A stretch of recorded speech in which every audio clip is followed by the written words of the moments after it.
আসসালামু আলাইকুম। বাংলা সংবাদে সবাইকে স্বাগত জানাচ্ছি আসিফুর রহমান সাগর। শুরুতেই সংবাদ শিরোনাম। ইন্না লিল্লাহ, আবারও পুরো মধ্যপ্রাচ্যে তৃতীয় বিশ্বযুদ্ধ শুরু হয়ে গেছে। হরমুজ প্রণালীতে মার্কিন যুক্তরাষ্ট্র এবং ইরানের মধ্যে পাল্টাপাল্টি হামলা শুরু হয়েছে। মার্কিন ডেস্ট্রয়ারকে গুড়িয়ে দিয়েছে ইরান, আর তেহরানেও একের পর এক হামলা চালাতে শুরু করেছে মার্কিন বাহিনী। আর এরই মাঝে আমাদের হাতে এসে পৌঁছেছে এই যুদ্ধের সর্বশেষ গুরুত্বপূর্ণ সবথেকে তাজা আপডেট সংবাদ আপনাদের জানিয়ে দিব। প্রথমেই জানাবো, হরমুজ প্রণালীতে যুক্তরাষ্ট্র এবং ইরানের পাল্টাপাল্টি হামলা, তেহরানে ভয়াবহ বিস্ফোরণ। যুক্তরাষ্ট্র এবং ইরানের মধ্যে হরমুজ প্রণালীতে আবারও পাল্টাপাল্টি হামলার ঘটনা ঘটেছে। আজ গভীর রাতে এই হামলা এবং পাল্টা হামলার ঘটনা ঘটে। ইরানি বাহিনী, মার্কিন বাহিনীও এই সংঘাতের কথা স্বীকার করেছে। আর এরই মধ্যে বন্দর আব্বাস, কেশম দ্বীপ এবং তেহরানে বিস্ফোরণের খবর পাওয়া গেছে। যদিও যুক্তরাষ্ট্রের প্রেসিডেন্ট ডোনাল্ড ট্রাম্প যুদ্ধবিরতি এখনও চলছে বলে দাবি করেছেন, কিন্তু এই হামলাগুলো হচ্ছে। আর মার্কিন যুক্তরাষ্ট্রের বেশ কয়েকটি ডেস্ট্রয়ার যুদ্ধজাহাজকে গুড়িয়ে দিয়েছে ইরানের ইসলামী বিপ্লবী গার্ড বাহিনীর সদস্যরা।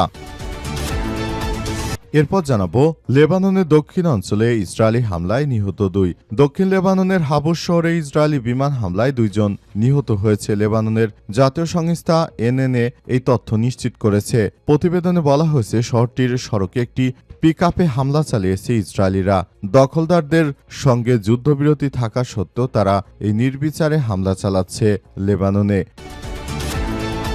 এদিকে হরমুজে জাহাজ চলতে গেলে মানতে হবে 42 শর্ত। বিশ্বের অন্যতম গুরুত্বপূর্ণ নৌপথ হরমুজ প্রণালী নিয়ন্ত্রণ পাকাপোক্ত করতে নতুন নীতিমালা জারি করেছে ইরান। ভেসেল ইনফরমেশন বা ডিক্লারেশন নামের একটি নথির মাধ্যমে এখন থেকে এই প্রণালী দিয়ে চলাচলকারী প্রতিটি জাহাজকে ইরানের নবগঠিত পার্সিয়ান গালফ স্টেট অথরিটির কাছ থেকে অনুমতি নিতে হবে। তারা যদি অনুমতি দেয় তাহলে কেবলমাত্র জাহাজ পারাপার হতে পারবে। এবারে জানাবো, সৌদির বাধায় ট্রাম্পের নৌ অভিযান বাতিল হয়ে গেল। আলহামদুলিল্লাহ, অবশেষে সৌদি আরব কিছুটা হলে বুঝতে পেরেছে। সৌদি আরবের আকাশসীমা এবং সেক্ষেত্রে থাকা মার্কিন ঘাঁটি ব্যবহারের অনুমতি না পায় হরমুজ প্রণালীতে বাণিজ্যিক জাহাজ পাহারা দেওয়ার পরিকল্পনার প্রজেক্ট স্থগিত করতে বাধ্য হয়েছে মার্কিন যুক্তরাষ্ট্রের প্রেসিডেন্ট ডোনাল্ড ট্রাম্প। এর ফলে সৌদি আরবের সঙ্গেও যুক্তরাষ্ট্রের এখন দর কষাকষি হচ্ছে। এবং সর্বশেষ জানাবো, ঈদুল আজহায় টানা 7 দিন সরকারি ছুটি ঘোষণা। আসন্ন পবিত্র ঈদুল আজহা উপলক্ষে টানা 7 দিনের সরকারি ছুটি ঘোষণা করেছে সরকার। আজ সচিবালয়ে অনুষ্ঠিত মন্ত্রিসভার বৈঠকে সিদ্ধান্ত গ্রহণ করা হয়েছে। বৈঠকে সভাপতিত্ব করেন প্রধানমন্ত্রী তারেক রহমান। পরে মন্ত্রিপরিষদ বিভাগ থেকে জারি করা এক সংবাদ বিজ্ঞপ্তিতে জানানো হয়, আগামী 25শে মে থেকে 31শে মে পর্যন্ত 2026 পর্যন্ত সরকারি ছুটি থাকবে। এর ফলে সরকারি কর্মকর্তা কর্মচারীরা টানা 7 দিনের ছুটি উপভোগ করতে পারবেন বলে এমন তথ্য সামনে এসেছে। প্রিয় দর্শক, এতক্ষণ শুনছিলেন সংবাদ শিরোনাম, এবারে বিস্তারিত। তবে তার আগে বন্ধুরা, অনুরোধ থাকবে এই সংবাদটিতে একটি লাইক দিন। এই চ্যানেলে আপনি নতুন হয়ে থাকলে আমাদের সংবাদটি দেখতে দেখতে চ্যানেলটি সাবস্ক্রাইব করে রাখুন। কমেন্ট করে বন্ধুরা আপনার মূল্যবান মতামত জানিয়ে দিন আপনি বিশ্বের কোন দেশ থেকে বা বাংলাদেশের কোন স্থান থেকে আমাদের সংবাদটি দেখছেন এবং শুনছেন। আর বন্ধুরা, সংবাদটি আপনার সোশ্যাল মিডিয়া ফেসবুকে শেয়ার করে বন্ধুদেরও দেখার সুযোগ করে দিন। গাজা যুদ্ধে আপনি যদি নিরীহ ফিলিস্তিনিদের ভালোবেসে থাকেন, কমেন্টে ইয়েস লিখে পুরো বিশ্ববাসীকে আমাদের এই সংবাদটি দেখার সুযোগ করে দিন। এবারে বিস্তারিত। হরমুজ প্রণালীতে যুক্তরাষ্ট্র ইরানের পাল্টাপাল্টি হামলা, তেহরানে ভয়াবহ বিস্ফোরণ। যুক্তরাষ্ট্র এবং ইরানের মধ্যে হরমুজ প্রণালীতে পাল্টাপাল্টি হামলার ঘটনা ঘটেছে। আজ 7 মে গভীর রাতে এই হামলা এবং পাল্টাপাল্টি হামলার ঘটনা ঘটে। ইরানি বাহিনী এবং মার্কিন বাহিনী ও এই সংঘাতের কথা স্বীকার করেছে। আর এরই মধ্যে বন্দর আব্বাস এবং কেশম দ্বীপ ও তেহরানে বিস্ফোরণের খবর পাওয়া গেছে। যদিও যুক্তরাষ্ট্রের প্রেসিডেন্ট ডোনাল্ড ট্রাম্প যুদ্ধবিরতি এখনও বহাল আছে বলে দাবি করেছে। সংবাদ মাধ্যম বিবিসির খবরে বলছে যে বৃহস্পতিবার গভীর রাতে ইরানের রাষ্ট্রীয় গণমাধ্যম প্রথম বিস্ফোরণের খবর প্রকাশ করে সেখানে ঘটনাটিকে ইরানি বাহিনী ও শত্রুপক্ষের মধ্যে গুলি বিনিময় হিসেবে অভিহিত করা হয়েছে।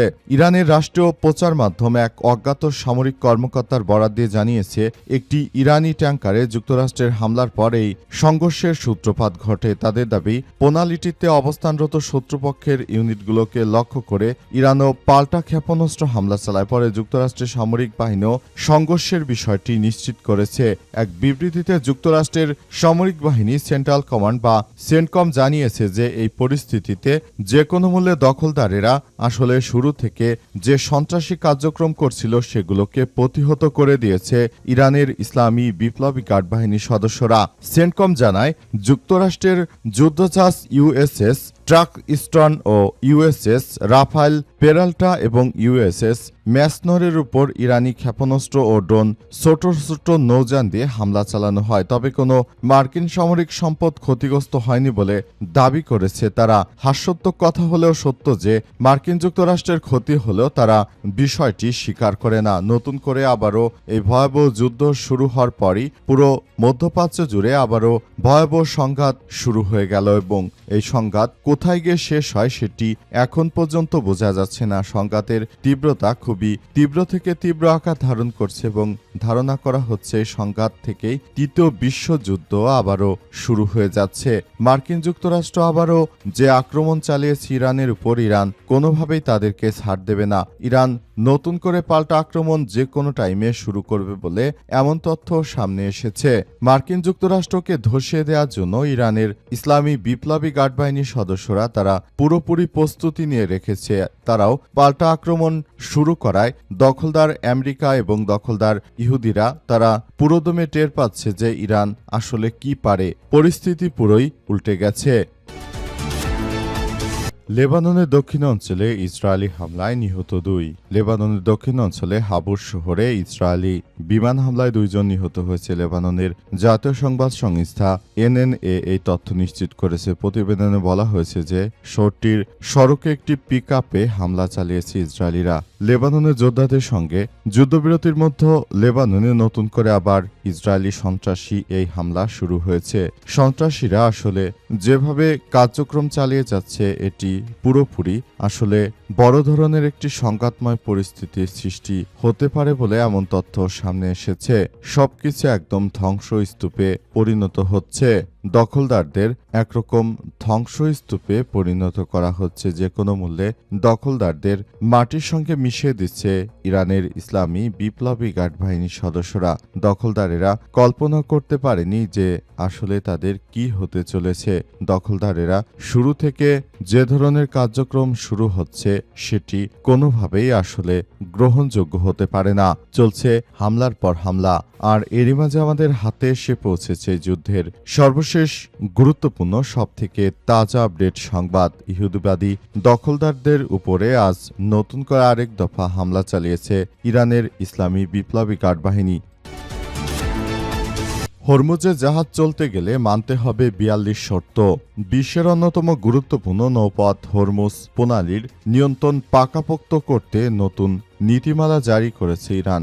ভেসেল ইনফরমেশন বা ডিক্লারেশন নামের একটি নথির মাধ্যমে এখন থেকে এই প্রণালী দিয়ে চলাচলকারী জাহাজ ইরানের নবগঠিত পার্সিয়ান গালফ বা স্টেট অথরিটির বা পিজিএস এর কাছ থেকে অনুমতি নিতে হবে। মার্কিন সংবাদ মাধ্যম সিএনএন এর ওই নথির একটি কপি হাতে পেয়েছে। নতুন এই নিয়মে জাহাজগুলোকে 42টি প্রশ্নের উত্তর সংবলিত একটি আবেদন ফরম পূরণ করতে হবে। এতে জাহাজের বর্তমান ও পূর্বের নাম, পরিচয় নম্বর, মালিক ও ক্রু মেম্বারদের জাতীয়তা এবং পণ্য সামগ্রীর বিস্তারিত তথ্য চাওয়া হয়েছে। পিজিএস জানিয়েছে যে সঠিক তথ্য প্রদান সাপেক্ষে ইমেলের মাধ্যমে পরবর্তী নির্দেশনা অনুমতি দেওয়া হবে। তথ্য ভুল বা অসম্পূর্ণ হলে তার দায়ভার আবেদনকারীকে বহন করতে হবে। ইরানের সর্বোচ্চ ধর্মীয় নেতা মোস্তফা খামেনি টেলিগ্রাম অ্যাকাউন্ট থেকে এক বার্তায় বলা হয়েছে যে শক্তিশালী ইরান কৌশলের আওতায় এই অঞ্চলে বিদেশিদের কোনো স্থান নেই। যে কোনো মূল্য বিদেশিদের এই অঞ্চল থেকে তাড়িয়ে দেবে ইরানের ইসলামী বিপ্লবী গার্ড বাহিনীর সদস্যরা। মার্কিন যুক্তরাষ্ট্র এবং দখলদারদের ধসিয়ে দেওয়ার জন্য ইরানের ইসলামী বিপ্লবী গার্ড বাহিনীর সদস্যরা তারা পুরোপুরি প্রস্তুত। যে কোনো মূল্যে তারা দখলদারদের ধসিয়ে দিতে সম্পূর্ণরূপে প্রস্তুতি নিয়ে মাঠে নেমেছে ইরানের ইসলামী বিপ্লবী গার্ড বাহিনীর সদস্যরা।